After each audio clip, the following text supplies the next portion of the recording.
1947 میں آج کی رات 27 کو پاکستان بنا تھا۔ پہلے ہم سب کو سمجھنا چاہیے کہ ایک بہت بڑی خواب کا نام پاکستان تھا۔ یہ کوئی عام ملک نہیں بنا تھا، یہ واحد ملک بنا تھا اسلام کے نام پہ، اور اس میں ایک نعرہ تھا کہ پاکستان کا مطلب کیا، لا الہ الا اللہ۔ سارے بر صغیر کے مسلمانوں کی کوششوں سے، ان کی ووٹ سے پاکستان بنا تھا۔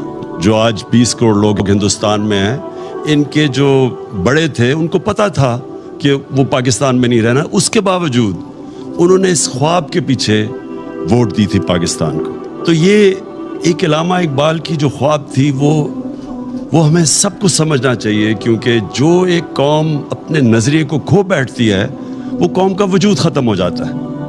تو ہمیں پہلے سمجھنا چاہیے کہ بہت بڑا پاکستان کا جو خواب تھا ہمیں اپنے مقام کا سمجھنا چاہیے۔ تو آج اس عبادت کی رات میں سب سے آپ سے چاہوں گا کہ آپ دعا کریں پاکستان کے لیے، کہ ہم اس خواب کی طرف جائیں جو بدقسمتی سے ابھی تک ہم نہیں جا سکے۔ یاد رکھیں، ہمارا جو قرارداد مقاصد تھا اس میں واضح تھا کہ پاکستان نے ایک اسلامی فلاحی ریاست بننا تھا، اور وہ مدینہ کی ریاست کے اصولوں کے اوپر کھڑا ہونا تھا۔ وہ جو تھی مدینہ کی ریاست، وہ ایک نبی صلی اللہ علیہ وسلم کی سنت تھی کہ اللہ نے ہمیں حکم دیا تھا کہ ان کے قدموں پہ، ان کے شریعہ پہ، ان کے راستے پہ چلو۔ تو مدینہ کی ریاست ان کی سنت تھی، اور وہ کیوں اللہ نے ہمیں حکم دیا تھا؟ کیونکہ وہ ریاست نے بنیاد رکھی تھی دنیا کی سب سے عظیم سویلائزیشن۔ مسلمان نے کئی 100 سال دنیا کی امامت کی، ہر طرح سائنسدان بھی ٹاپ مسلمان تھے، ہر کلچر میں، تہذیب میں سب سے آگے تھے۔ تو اس کی بنیاد رکھی گئی تھی مدینہ میں۔ تو یہ پاکستان کو اس اصولوں پہ ہمیں کھڑا کرنا چاہیے تھا۔ ہمیں پہلے لا الہ الا اللہ کا مطلب سمجھنا ہے۔ لا الہ الا اللہ کا مطلب، جب آپ اللہ کے سوا کسی کے سامنے نہیں جھکتے، انسان آزاد ہو جاتا ہے۔ اور جو ہماری یہ زنجیریں جو ہمیں زمین پہ رکھتی ہیں، یہ جب تک لا الہ الا اللہ کا مطلب ہم نہیں سمجھتے، وہ زنجیریں ٹوٹتی نہیں ہیں۔ تو ایک انسان اپنے پورے مقام پہ نہیں پہنچ سکتا۔ سب سے بڑی زنجیر ہے خوف کی زنجیر، موت کا ڈر کہ جی مجھے کوئی ذلیل کر دے گا۔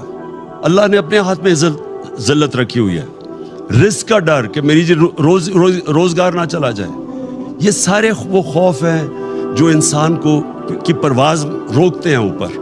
تو جو چیز انسان کو روکتا ہے اپنے مقام پہ پہنچنے کے لیے، وہ لا الہ الا اللہ ایک ایسا چیز ہے جو سب کچھ توڑ دیتا ہے، وہ زنجیریں توڑ دیتا ہے۔